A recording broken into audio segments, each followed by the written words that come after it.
Hi, I'm Dr. Noelle Lee. I am a DO, family medicine physician, and I highly recommend, if you haven't seen my Breathe, Walk, Bounce video on self-treatment for your own lymphatic system to increase your immunity, I highly recommend you check that one out first.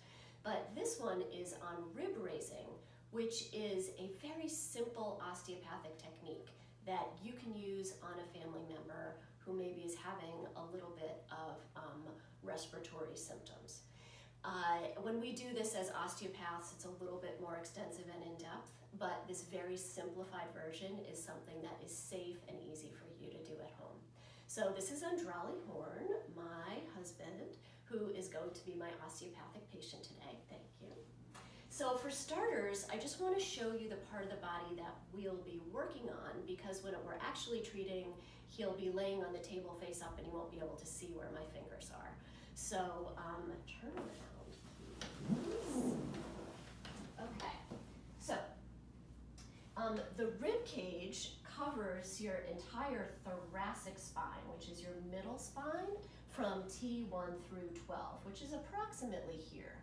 Now, the part of the ribs and the thoracic spine where the nervous system, the sympathetic nervous system, don't worry about that word, just for those of you who know about that stuff, I'll throw it in. T2 through 6 is where the nervous system innervation that regulates your breathing and your lymphatic tone to your lungs come from. So the place where we want to maybe do the most treatment is right in the middle, but actually to treat all the way from T1 through 12, which is also rib 1 through 12, on both sides is the goal. So what you want to do, and do this with your person sitting up first, because it'll be easier to feel, is locate that bony ridge, which is the middle of the spine. The spinous processes of the spine. So this very middle spot. Now, Andrali has really good back muscles, so they kind of drown out the ridge there. On a lot of us, you can actually see the ridge a little bit better, but you can feel it.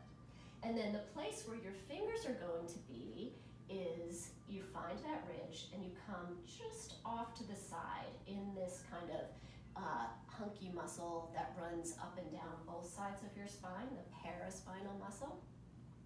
And you want to get just, ½ inch to the side of the spinous bony part. And you're going to place your fingers there, and then as much as you can, try and use the same amount of force between all 8 of your fingers, and you're going to just press and rock. So you're raising the head of those ribs that come in and attach to the spine in that spot. And we're just going to go up and down, and then you'll come to the other side with your patient laying down. Again, find that bony ridge and go up and down on this side. Okay, so let's try it. So let's have you lay on your back. Now, I know you guys don't have treatment tables at home, so you're doing this with a person on a couch or a bed. The firmer the surface, the better. It'll be hard for you mechanically to do this on the floor, because then you're going to have to hunch down and be like way under them. But if you can do it, you can do it on the floor. All right, so let me get your hair out from under you. Great. And so starting at the top of the spine, I'm going to treat the side of the spine that's closest to me.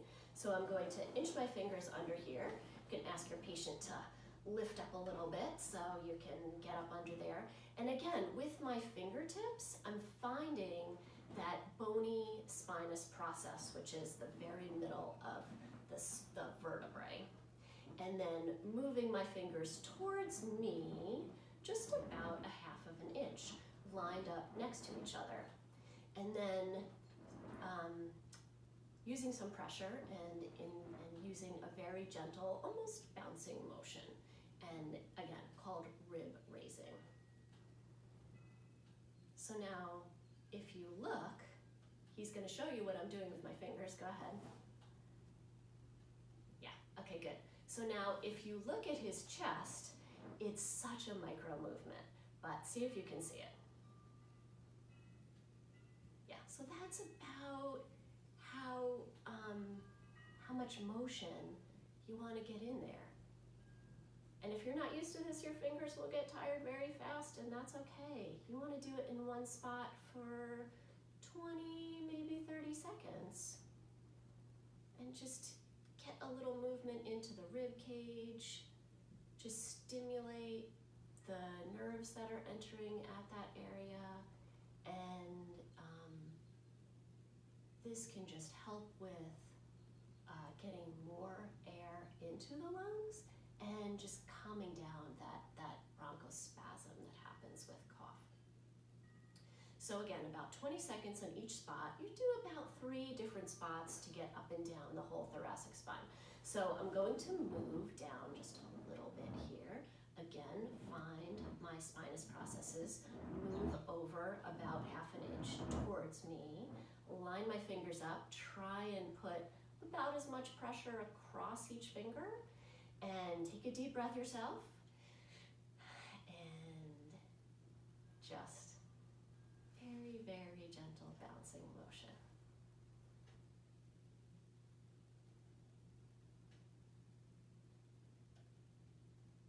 And if your patient's coughing, you can just take a break, let them finish, and start again. Make sure they're breathing though. Nice deep breaths. Okay, and then one more spot. I would say you probably have to shift all the way down. I'm gonna have you move this hand up just a little bit so that elbow's out of the way, and come to the bottom of that thoracic spine. And again, find your spot. Find the spine, move off to the side, line up your fingers, and very gentle bouncing.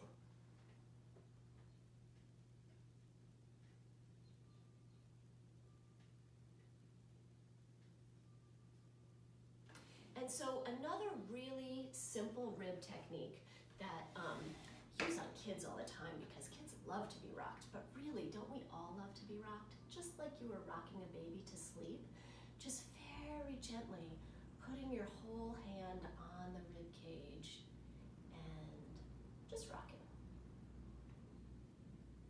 And doing that for even just a minute, it's a nice calming motion for your nervous system, and just gets all the circulation just sloshing around and getting to all those stuck places where we want it to clear out.